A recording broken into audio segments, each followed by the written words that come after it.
Hello friends, આજે હું તમારી સાથે શેર કરીશ રેસ્ટોરન્ટ સ્ટાઇલ મિક્સ વેજની સબ્જી। આ સબ્જી ખાવામાં જેટલી સ્વાદિષ્ટ લાગે છે ને એટલી જ બનાવવામાં પણ સહેલી છે। અને હા ફ્રેન્ડ્સ, ચેનલ પર નવા હોય ચેનલને ચોક્કસથી સબસ્ક્રાઈબ કરી દેજો। તો ચાલો બનાવવાની શરૂઆત કરીએ। તો એના માટે કડાઈમાં 1 મોટી ચમચી તેલ ઉમેરી તેલને ગરમ થવા દઈશું। તેલ ગરમ થાય એટલે અહીંયા મેં 2 મીડિયમ સાઇઝની ડુંગળીને આ રીતે રફલી કટ કરીને લીધેલી છે। હવે એને આપણે મીડિયમ ટુ લો ફ્લેમ ઉપર આ રીતે કન્ટિન્યુ હલાવતા રહી 2 થી 3 મિનિટ માટે કે પછી ડુંગળી થોડી સોફ્ટ થઈ જાય ને ત્યાં સુધી સાતળી લઈશું। તો તમે જોઈ શકો છો અહીંયા ડુંગળી સરસ રીતે હલકી એવી સોફ્ટ થઈ ગઈ છે। આ રીતેની સોફ્ટ થઈ જાય એટલે 10 થી 12 જેટલી નાની લસણની કળી, 1 ઇંચ આદુનો ટુકડો અને 2 લીલા મરચાં ઉમેરી એને પણ આપણે 2 મિનિટ માટે સાતળી લઈશું।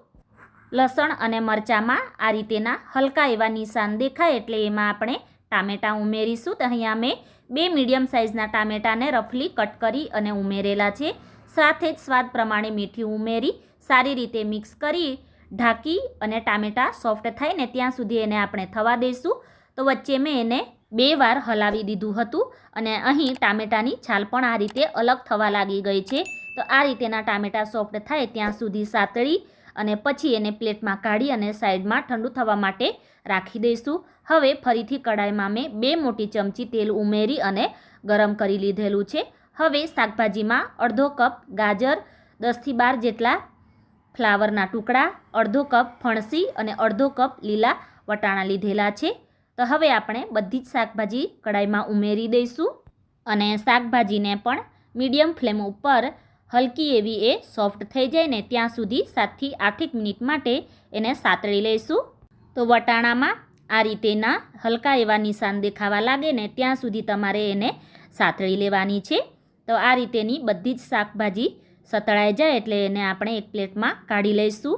અને હવે આ બાજુ ડુંગળી ટામેટાં પણ સરસ રીતે ઠંડા થઈ ગયા છે। એની છાલ આપણે આ રીતે કાઢી નાખવાની છે અને એને ગ્રાઇન્ડ કરવા માટે મિક્સર જારમાં લઈ લઈશું। અને અહીંયા મેં 8 થી 10 જેટલા કાજુને ગરમ પાણીમાં 1 કલાક માટે પલાળી દીધા હતા। એને ઉમેરી આપણે એની સારી રીતે પેસ્ટ બનાવી લેવાની છે। હવે ફરીથી કઢાઈમાં મેં 2.5 મોટી ચમચી તેલ ઉમેરેલું છે। તેલ ગરમ થાય એટલે અડધી ચમચી જીરું ઉમેરી જીરાને સારી રીતે ક્રેકલ થવા દેવાનું અને પછી એમાં જે આપણે પેસ્ટ બનાવીને તૈયાર કરેલી એને ઉમેરી એકવાર સારી રીતે મિક્સ કરી લેવાનું। અને હવે ગેસની ફ્લેમ આપણે ધીમી કરી એમાં મસાલા કરી લઈશું। તો 1 નાની ચમચી ધાણા જીરું પાવડર, અહીંયા મેં 1.5 નાની ચમચી કાશ્મીરી લાલ મરચું ઉમેરેલું છે જે વધારે તીખું નથી હોતું। તમે રેગ્યુલર લાલ મરચું ઉમેરો તો તમારે થોડું ઓછું ઉમેરવાનું। અને અડધી ચમચી કરતાં પણ ઓછી એવી હળદર અને અડધી ચમચી ગરમ મસાલો ઉમેરીશું। તો ગરમ મસાલો આપણે થોડો પછી ઉમેરીશું।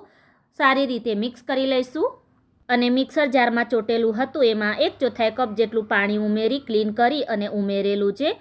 સારી રીતે મિક્સ કરી ઢાંકણ ઢાંકી ધીમા તાપે મસાલાને આપણે તેલ છૂટું પડે ને ત્યાં સુધી પકવવાનું છે।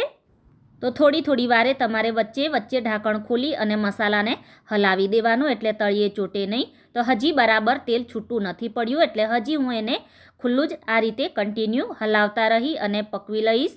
મસાલો તમે જેટલી સરસ રીતે પકવશો ને એટલું જ શાક ટેસ્ટી બનીને તૈયાર થશે। એટલે મસાલો પકવવામાં તમારે ઉતાવળ નહીં કરવાની। તો તમે જોઈ શકો છો અહીંયા સાઈડમાંથી સારી રીતે તેલ છૂટું પડી ગયું છે। આ રીતે મસાલો પાકી જાય એટલે આપણે એમાં સાતળેલા શાકભાજી ઉમેરી એકવાર મસાલાની સાથે શાકભાજીને સારી રીતે મિક્સ કરી લઈશું। હવે ગ્રેવી માટે આપણે પાણી ઉમેરવાનું છે। તો તમારે જેટલી ગ્રેવી રાખવી હોય ને એ પ્રમાણે તમારે પાણી ઉમેરવાનું।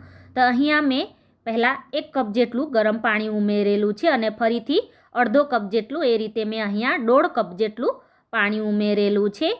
તો જે પ્રમાણે તમારે ગ્રેવી જોઈએ એ પ્રમાણે પાણી ઉમેરવાનું। સારી રીતે મિક્સ કરી લઈશું અને સાથે જ અહીંયા મેં 10 જેટલા પનીરના ટુકડાને ફ્રાય કરી અને ઉમેરેલા છે અને સ્વાદ પ્રમાણે મીઠું ઉમેરી સારી રીતે મિક્સ કરી એને આપણે ઢાંકણ ઢાંકી અને ધીમા તાપે 10 થી 12 મિનિટ માટે કાં તો પછી શાકભાજી સારી રીતે સોફ્ટ થાય ને ત્યાં સુધી તમારે એને થવા દેવાનું અને વચ્ચે તમારે ઢાંકણ ખોલી 2-3 વાર હલાવી દેવાનું।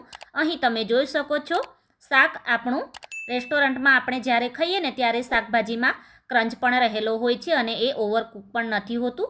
એ રીતેનું કૂક થયેલું છે. તો આ રીતેનું શાક કૂક થઈ જાય પછી રેસ્ટોરન્ટ જેવો સ્વાદ આપવા માટે અહીંયા મેં ઘરની તાજી મલાઈ 2 મોટી ચમચી ઉમેરેલી છે. તમે ફ્રેશ ક્રીમ પણ ઉમેરી શકો છો. અને સાથે જ 1 નાની ચમચી કસૂરી મેથી, અડધી નાની ચમચી ગરમ મસાલો ઉમેરી સારી રીતે મિક્સ કરી ધીમા તાપે 2 મિનિટ માટે થવા દઈશું. તો 2 મિનિટ પછી તમે જોઈ શકો છો એકદમ ટેસ્ટી અને શાકભાજીથી ભરપૂર રેસ્ટોરન્ટ સ્ટાઇલ મિક્સ વેજનું શાક બની અને તૈયાર છે. ગેસને બંધ કરી ઉપરથી ઝીણી સમારેલી લીલી કોથમીર ઉમેરી સારી રીતે મિક્સ કરી આ શાકને તમે ગરમ ગરમ રોટલી પરાઠાની સાથે સર્વ કરી શકો છો. તો આ રીતે તમે ચોક્કસથી ટ્રાય કરજો અને ટ્રાય કર્યા પછી તમે કોમેન્ટમાં જણાવજો કે તમારું શાક કેવું બન્યું હતું. તો ફરી મળીશું ત્યાં સુધી. Thanks for watching. God bless you.